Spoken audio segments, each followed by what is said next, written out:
रायपुर में जहरीली सिरप पीने से 3 लोगों की मौत का मामला सामने आया है। आपको ये भी बता दें कि पंडरी इलाके में 2 भाई समेत 3 लोगों की मौत हुई है। 4 लोगों ने जहरीली सिरप का सेवन किया था। होम्योपैथी की दुकान से ये सिरप लाकर इन्होंने पी थी। सिविल लाइन थाना इलाके का ये पूरा मामला बताया जा रहा है।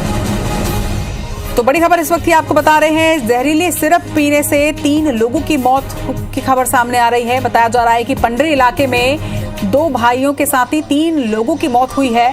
4 लोगों ने ये जहरीली सिरप पी थी, जिनमें से 3 लोगों की मौत हो चुकी है। होम्योपैथी की एक दुकान से इन्होंने ये सिरप लाकर पी थी। वहीं सिविल लाइन थाना इलाके का ये पूरा मामला बताया जा रहा है। लेके गए हॉस्पिटल तो फिर वापस सिरप पी के हुए कि क्या देखो वो सिरप पिए थे, है बॉटल हमारे पास है। एक जो पिए थे वो पहले पिए थे वो बॉटल है, लेकिन हम लोग दोनों जमा करा, एक और है अपने पास रखे हैं यहीं पास, और 2 पुलिस थाने में जमा करवा दिए। उसके बाद उसको लेके गए तो डेथ हो गई उनके। यहाँ 4 जन पिए थे, 3 की डेथ हो गई है और एक वहाँ है, एक जिंदा है अभी। खबर पर ज्यादा जानकारी के साथ हमारे सहयोगी तहसीन जैदी इस वक्त हमारे साथ जुड़ रहे हैं। तहसीन, लगातार जहरीले सिरप के मामले सामने आते जा रहे हैं। एक बार फिर से ये मामला सामने आया है, 3 लोगों की मौत हुई है। बड़ा सवाल कि आखिर ये सिरप की बोतलें लोगों को मिल कहां से रही हैं? निश्चित तौर पे जिस तरीके से लगातार जो जहरीला पदार्थ पीने के बाद जो मौतों का जो सिलसिला है लॉकडाउन के दौरान, वो थमने का नाम नहीं ले रहा है राजधानी रायपुर में। अगर पूरे 2 सालों की अगर बात करें लॉकडाउन के दौरान, तो अभी तक जो है 9 लोगों की मौत इसमें हो चुकी है। और अगर इस साल की अगर बात करें तो लॉकडाउन के दौरान अभी कुछ दिन पहले ही थाना गोल बाजार इलाके में 4 लोगों ने एसिड पिया था, तो उसमें 3 लोगों की मौत हुई थी।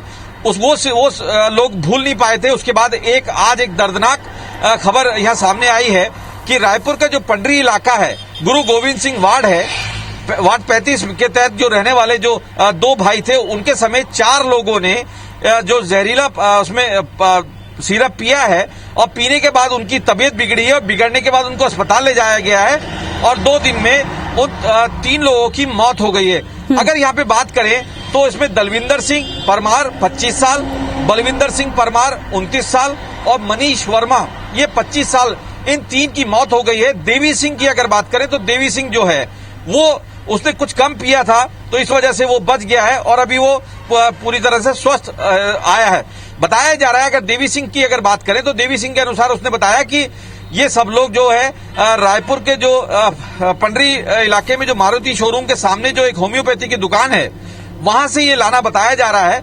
अब वो सिरप क्योंकि बताया जा रहा है इससे पहले भी वो लोग लाए थे लॉकडाउन के दौरान, तो पिया तो कुछ नहीं हुआ। उसके बाद जब दूसरा बार जब लेके आए हैं, जो कि कल लेके आए हैं और उन्होंने पिया है सबने बैठ के, उसके बाद उसमें उनकी तबीयत बिगड़ी और सभी की मेकाहारा में 3 की मौत हो गई।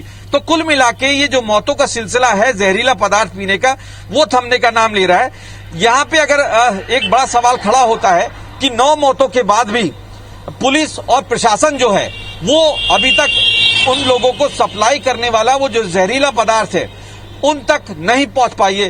तो एक पूरा जो बड़ा सवाल एक तरह कह सकते हैं, पूरे सिस्टम पे एक बड़ा सवाल यहाँ खड़ा होता है कि ये जहरीला पदार्थ उनको सप्लाई कौन कर रहा है। पिछले 2 साल से ये मौतों का सिलसिला जो राजधानी रायपुर में चल रहा है, उसके अभी तक जो गुनाहगार हैं वो जो है उनको अभी तक कोई कार्रवाई नहीं की गई है। पुलिस के द्वारा उसमें मर्ग कायम कर लिया जाता है और पूरे मामले की इतिश्री कर दी जाती है। तो कुल मिलाके यहाँ पे जो परिवार से हमारी बात हुई, तो परिवार का भी ये कहना है कि उनको सप्लाई करने वाला जो जहरीला पदार्थ है, जो शराब के एवज में वो लोग पीते हैं, तो उन लोगों पे कड़ी कार्रवाई होना चाहिए। लेकिन एक बार फिर एक दर्दनाक हादसा ये राजधानी रायपुर में निश्चित तौर पर तहसीन कार्रवाई तो होनी ही चाहिए। हमने परिजनों की बात को भी सुना, जिस तरह से उन्होंने कहा कि ये दवाई ही पी गई थी, लेकिन जिस तरीके से होम्योपैथी का इसमें इस्तेमाल किया जा रहा है, लगातार होम्योपैथी दवाओं का नाम सामने आ रहा है, तो कहीं ना कहीं ये भी पता करना बहुत आवश्यक है कि किस उद्देश्य से इसे पिया गया, कितना इसे पिया गया और आखिर क्या किया जा रहा है। क्योंकि अगर होम्योपैथी की दुकान का नाम इसमें बार बार आएगा तो कहीं ना कहीं लोगों का होम्योपैथी से भी भरोसा उठेगा। तो इसलिए इस पर कार्रवाई बेहद जल्द भी जरूरी है, क्योंकि कोरोना काल में लगातार लोग होम्योपैथी की दवाइयों पर अपना भरोसा जता रहे हैं, लेकिन अगर इस तरह की खबरें आएंगी तो उस पर से भी लोगों का भरोसा उठेगा। निश्चित तौर पे यहाँ पे एक बड़ा सवाल इस बात पे खड़ा होता है रचना जी, कि जिस तरीके से शासन, प्रशासन और औषधि विभाग इस बात को क्लियर कहता है कि किसी भी दुकान से बिना पर्ची के, चाहे वो होम्योपैथी हो, एलोपैथी हो या आयुर्वेद हो, वहां पे पर्ची के बगैर कोई दवाई नहीं दी जाएगी। तो उनके नियमों को धता बताकर यहाँ पे पूरे शहर में जहरीला पदार्थ जो है वो उसको बेचा जा रहा है और लोग उसको खरीद रहे हैं। और यहाँ पे सारे नियमों को ताक में रख के ये जो गुनाहगार लोग हैं, ये लोगों को शराब के एवज में वो बेच रहे हैं और लोग पी रहे हैं। तो यहाँ पे सबसे बड़ी सवाल इस बात का उठता है कि जो नियम है मेडिकल स्टोर पे जो पर्ची देने का, तो वो सबसे ज्यादा यही धता बताया गया है। और पूरे अभी तक अगर बात करें तो कुल राजधानी में इस साल 6 लोगों की मौत 1 महीने के अंदर हो जाती है। तो एक बड़ा सवाल पूरे सिस्टम पे यहाँ पे खड़ा होता है। तो क्योंकि अब सवाल देखने वाला यहाँ पे होगा कि लोगों को ये कि अब जो जिम्मेदार जो लोग हैं, जो गुनाहगार लोग हैं, उन पे अभी तक प्रशासन क्या कार्रवाई करता है, ये देखने वाली बात होगी। जी, निश्चित तौर पर देखने वाली बात होगी कि बेचने वालों पर क्या कार्रवाई होती है, लेकिन इसके साथ साथ खरीदने वालों को भी जागरूक होना होगा कि नशे की आखिर ऐसी क्या तलब कि आप अपनी जान पर ही बना आए और आप ही का परिवार उजड़ जाए। तमाम बातचीत के लिए आपका बहुत बहुत शुक्रिया।